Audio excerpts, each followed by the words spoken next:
Saudara dan saudari yang terkasih, apakah hidupmu hanya tentang meminta dan mengeluh? Saatnya kita berbalik, bersyukur, dan mendekat kepada Tuhan dengan hati yang tulus. Karena tanpa Dia, kita hanyalah debu yang hilang arah. Berhentilah sejenak dan tanyakan dalam hati kita, apakah kita benar-benar mendekat kepadanya, atau hanya datang saat kita butuh? Tuhan rindu hati yang tulus, bukan sekedar permintaan. Mari kita merenungkan bersama, apa saja kebiasaan sehari-hari yang bisa membuat kita semakin dekat dengan Dia Sang Pencipta. Kebiasaan yang pertama yaitu berdoa.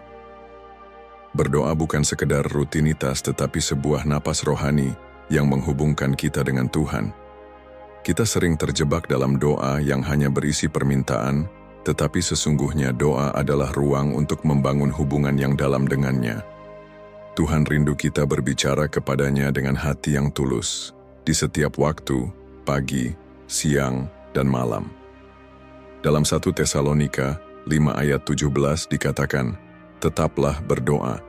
Artinya, doa bukan hanya di waktu-waktu tertentu, tetapi harus menjadi kebiasaan yang melekat dalam hidup kita.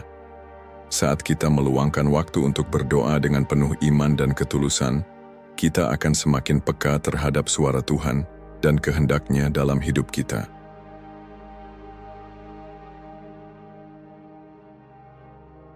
Dua, menyanyikan lagu pujian. Pujian adalah senjata rohani yang dapat mengubah suasana hati dan menghadirkan hadirat Tuhan. Ketika kita menyanyikan lagu-lagu pujian, kita bukan hanya menyuarakan lirik indah, tetapi kita sedang memuliakan Tuhan dengan segenap jiwa dan raga. Mazmur 150 ayat 6 berkata, biarlah segala yang bernafas memuji Tuhan. Dalam setiap bait pujian, iman kita dikuatkan, hati kita disegarkan, dan kita diingatkan akan kebesaran-Nya. Musik rohani yang kita dengarkan atau nyanyikan bisa menjadi alat untuk memperkuat iman kita, mengalihkan fokus kita dari masalah kepada kebesaran Tuhan, dan membawa kita lebih dekat kepadanya dalam setiap momen kehidupan.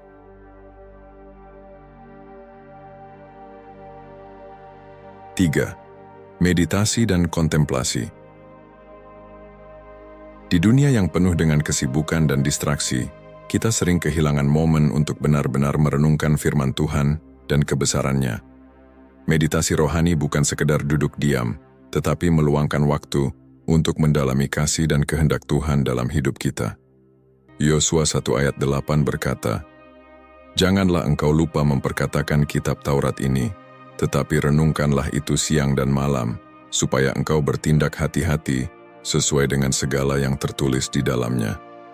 Saat kita bermeditasi atas firman Tuhan, kita memberikan ruang bagi Roh Kudus untuk berbicara, mengarahkan, dan menuntun langkah kita. Anda bisa menerapkan langkah-langkah praktis untuk meditasi rohani seperti berikut. 1. Temukan tempat yang tenang. Carilah tempat yang bebas dari gangguan, di mana kamu bisa duduk dengan tenang dan fokus kepada Tuhan. Matikan ponsel atau hal-hal yang bisa mengalihkan perhatianmu. 2. Mulailah dengan doa singkat. Berdoalah memohon bimbingan Roh Kudus agar hatimu terbuka untuk mendengar suara Tuhan. Mintanya untuk berbicara melalui firman yang akan kamu renungkan. 3. Baca firman Tuhan dengan perlahan. Pilih satu ayat atau bagian Alkitab dan bacalah dengan perlahan. Resapi setiap kata dan maknanya. Misalnya, Mazmur 46 ayat 10, diamlah dan ketahuilah bahwa akulah Allah. 4. Renungkan maknanya dalam hidupmu. Tanyakan pada dirimu, apa yang Tuhan ingin sampaikan melalui ayat ini? Bagaimana aku bisa menerapkannya dalam kehidupanku sehari-hari?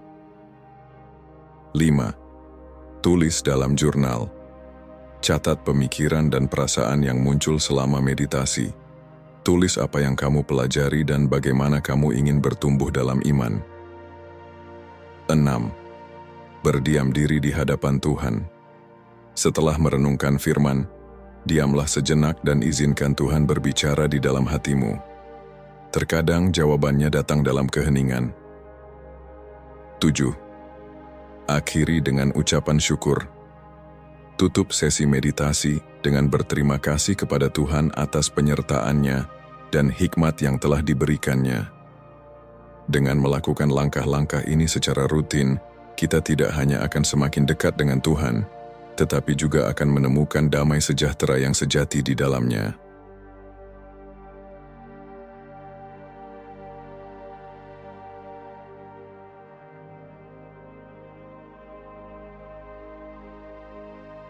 Bagian 4. Melayani sesama. Melayani bukan hanya sekedar tugas, melainkan panggilan ilahi yang menunjukkan kasih kita kepada Tuhan melalui tindakan nyata kepada sesama. Ketika kita melayani orang lain, kita sedang memperlihatkan karakter Kristus dalam kehidupan kita. Seperti yang tertulis dalam Matius 25 ayat 40, sesungguhnya segala sesuatu yang kamu lakukan untuk salah seorang dari saudaraku yang paling hina ini, kamu telah melakukannya untuk aku. Melayani tidak selalu berarti hal-hal besar atau spektakuler. Terkadang pelayanan sejati ditemukan dalam tindakan kecil yang dilakukan dengan kasih yang tulus, menolong mereka yang kesulitan, menghibur yang berduka, atau sekedar memberikan telinga untuk mendengarkan seseorang. Dalam melayani, kita belajar untuk mengesampingkan ego dan memberikan diri sepenuhnya bagi tujuan Tuhan. Pelayanan juga merupakan cara kita menghidupi iman kita.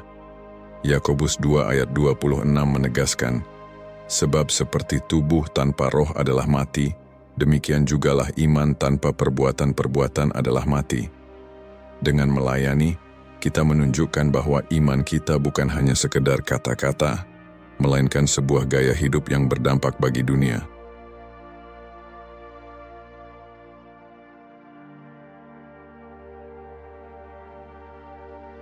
Lima, menghadiri kebaktian gereja. Gereja adalah tempat di mana iman kita dikuatkan dan jiwa kita diperlengkapi untuk menghadapi kehidupan sehari-hari. Kita tidak diciptakan untuk berjalan sendiri dalam perjalanan iman ini, melainkan sebagai bagian dari tubuh Kristus yang saling mendukung dan membangun. Ibrani 10 ayat 25 menasihati kita, janganlah kita menjauhkan diri dari pertemuan-pertemuan ibadah kita, seperti yang dibiasakan oleh beberapa orang, tetapi marilah kita saling menasihati.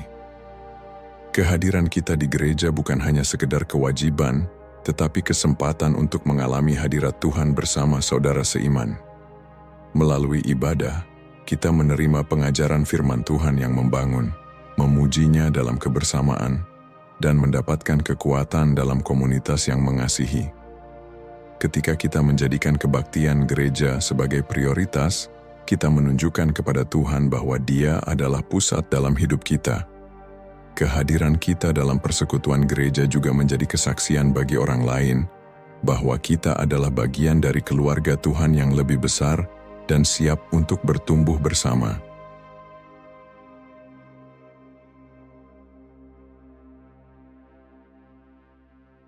Enam, membaca buku rohani. Membaca buku rohani adalah salah satu cara efektif untuk memperdalam pemahaman kita tentang Tuhan dan jalan-jalannya. Buku-buku yang ditulis oleh hamba-hamba Tuhan yang penuh hikmat bisa memberikan wawasan baru, memperkuat iman kita, dan memberi dorongan rohani saat kita menghadapi tantangan kehidupan. Amsal 4 ayat 7 berkata, hikmat adalah hal yang paling utama, sebab itu perolehlah hikmat, dan dengan segala yang kau peroleh, perolehlah pengertian. Membaca buku rohani membuka wawasan kita terhadap hikmat yang Tuhan berikan melalui pengalaman dan pengajaran orang lain. Selain Alkitab, buku rohani dapat menjadi alat untuk merenungkan firman Tuhan lebih dalam, memahami bagaimana menerapkannya dalam kehidupan sehari-hari, serta memperkuat karakter rohani kita. Dengan membaca, kita tidak hanya menambah pengetahuan, tetapi juga memperkaya hati kita dengan nilai-nilai kebenaran yang membentuk kita menjadi pribadi yang semakin serupa dengan Kristus.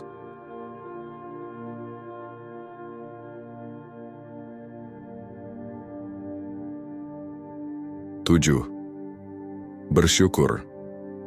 Bersyukur adalah kunci untuk mengalami damai sejahtera dalam hidup kita.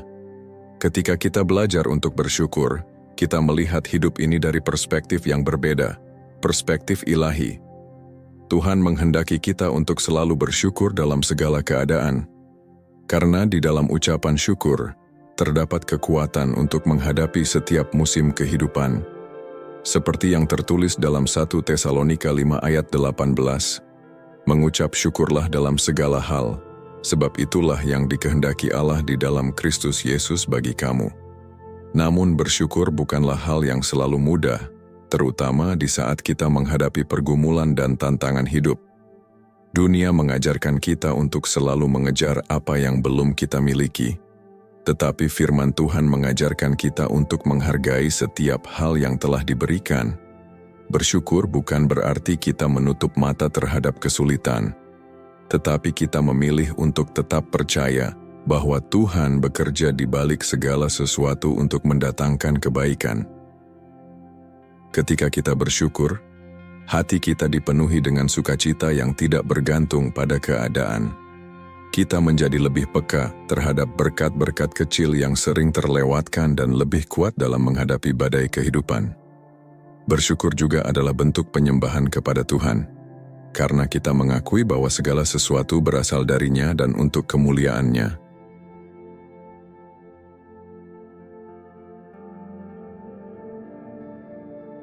Dan bagian yang terakhir adalah menghindari dosa. Menghindari dosa adalah langkah penting dalam perjalanan iman kita. Dunia dipenuhi dengan godaan yang dapat menjauhkan kita dari Tuhan, dan kita harus terus berjuang untuk hidup dalam kebenaran.